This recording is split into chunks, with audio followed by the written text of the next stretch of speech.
MVP, struggling with accuracy, not just in the loss to the Steelers, but I mean, really over the last stretch of the season. Fair to ask if the league's figured him out? No way, says Steelers safety Minkah Fitzpatrick, who had a warning for anyone doubting the former MVP. One, I don't think anybody will ever be able to figure Lamar Jackson out. The type of player that he is and the problems that he causes for teams, it's nothing that you could just figure out. You know what I'm saying? I think we play well against him because we play him twice a year. We have kind of a beat for, how he plays and what he likes to do.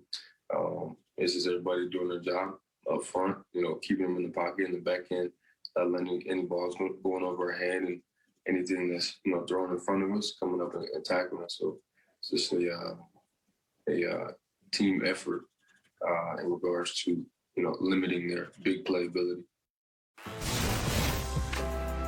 Well, look, despite the praise from his opponents, Lamar, as we mentioned, struggling since week 6, basically at the bottom of the league in every major passing category. Wow. Ravens still 8-4, though, despite all of that. Back here with our favorite defensive legend, LeVar Arrington.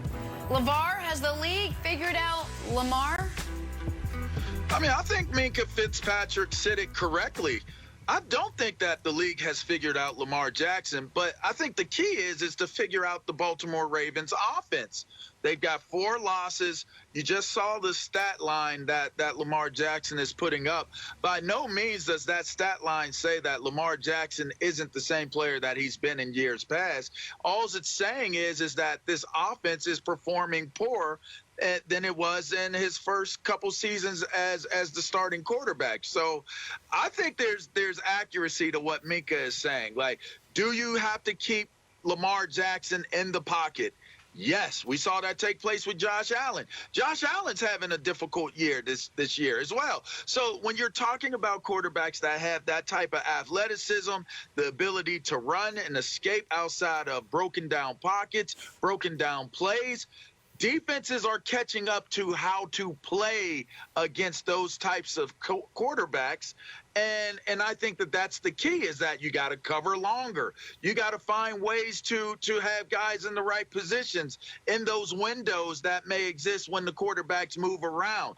You almost have to play quarterbacks like you're punting the ball anymore with your defensive fronts. You got to have faster linebackers, not linebackers that can thump and take on tight ends, but linebackers that are small enough to run and catch a Lamar Jackson or covering the pass plays. So to me, I don't think that the defenses have caught up to Lamar Jackson. I think that they're doing a much better job of policing the Baltimore Ravens offense.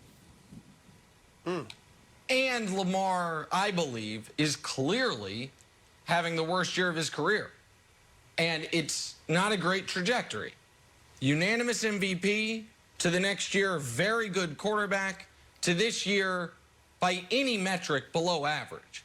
And I understand some of the audience might say, well, those passing stats don't incorporate what he does with his legs. That's true, but it's also true he doesn't do as much with his legs anymore.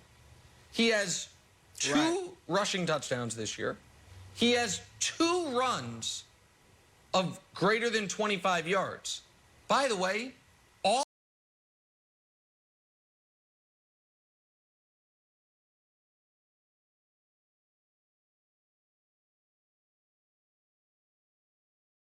of runs. That's a problem. And I don't think the league has figured him out, Broussard, but I know the media has not figured out how to talk about it. Because I am at this point almost as irritated with the folks who will refuse, and I'm not talking about LeVar here because I think LeVar's commentary was very fair, but it's especially popular in the NFL media podcasting area that refuse to ever criticize Lamar. It's patronizing. I'm almost as irritated with those folks as the folks who, before he came out of Louisville, was like, he's a wide receiver. He can't play quarterback. People are still, I think, scarred by how Lamar was talked about before, as he was coming into the league, to where otherwise smart people act like he's the one quarterback that is above criticism. Listen, 8 times this year he's had a passer rating below 90. The only quarterback in the league with more is Trevor Lawrence, who's a rookie on a terrible team. Lamar has been bad this year. The Ravens have been lucky to get to 8-4. That doesn't mean you don't give him a second contract. It doesn't mean he's a bum. But I am shocked at the kid glove treatment he gets in some corners of the commentary world, as if he's not a guy who's won a league MVP and is staring at $40 million a year. He should be judged the way we judge Allen, the way we judge Mahomes, the way we judge Rodgers, which is harshly when they play poorly, and he's played poorly this year. Yeah, it's almost like it's politically incorrect to criticize Lamar, Nick, and so that's a good point. It's weird. Another good point you made is that, and I was saying it in the offseason, but I especially was saying it early in the season, sign the contract. And Lamar came out right early and said, look, once the game starts, I don't even want to think about the contract. I'm focused on every week's game. And I get that. But that's why you have representatives, and I know his is his mom, but they got to get that contract signed, because this isn't the greatest year to have when you don't have your long-term contract signed. But, LeVar, I agree with you in that I thought Minkah Fitzpatrick said some smart stuff. And I understand Mika not wanting to come out and be like, yeah, we figured Lamar out. But I think that's kind of what he said. He said he's always going to be dangerous. And we know that. Whether you figured him out or not, he always can break a big one on you. He can throw the football. We've learned that. So he's always going to be dangerous. But let's face it, they have figured him out to a large degree. Doesn't mean he can't ever become what he was. Because one thing he has done is he's always answered his critics. First, can he throw the football? He shows us he can. Can he be accurate? He shows us he can. Can he throw outside of the numbers to his receivers? He shows us he can. How many fourth quarter comebacks did he have with his arm earlier in the season, right? And now what defenses are saying is, we're no longer going to make you beat us with your arm. We're going to blitz you, make you uncomfortable in the pocket, and then see what you can do. And that's where he struggled. It started against Cincinnati. They didn't do it all game, but when they blitzed him, he struggled with the cover zero.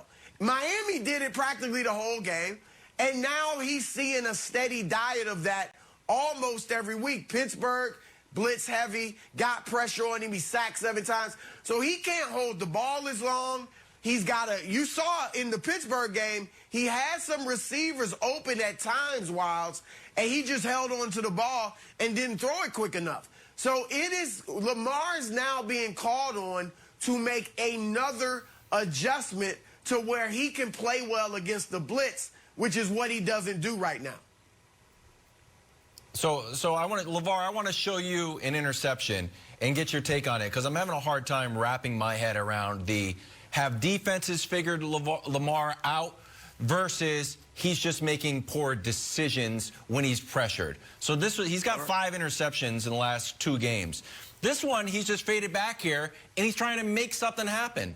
It's a let me make something happen interception. Does that mean that the Steelers figured him out? To me, that just looks like a little bit of pressure, and rather than taking the sack or throwing it out, he's still in the pocket. He tries to make something happen, because occasionally that works out. It's a little Mahomesian. You know what? Every once in a while, I can pull something amazing out when I'm under pressure, when I'm going back off my back foot. So what is the balance between, no, there's a whole schematic thing happening with Lamar Jackson versus, he's just making bad calls? Yeah, I mean, that was a poor decision, and I don't think anyone would dispute that.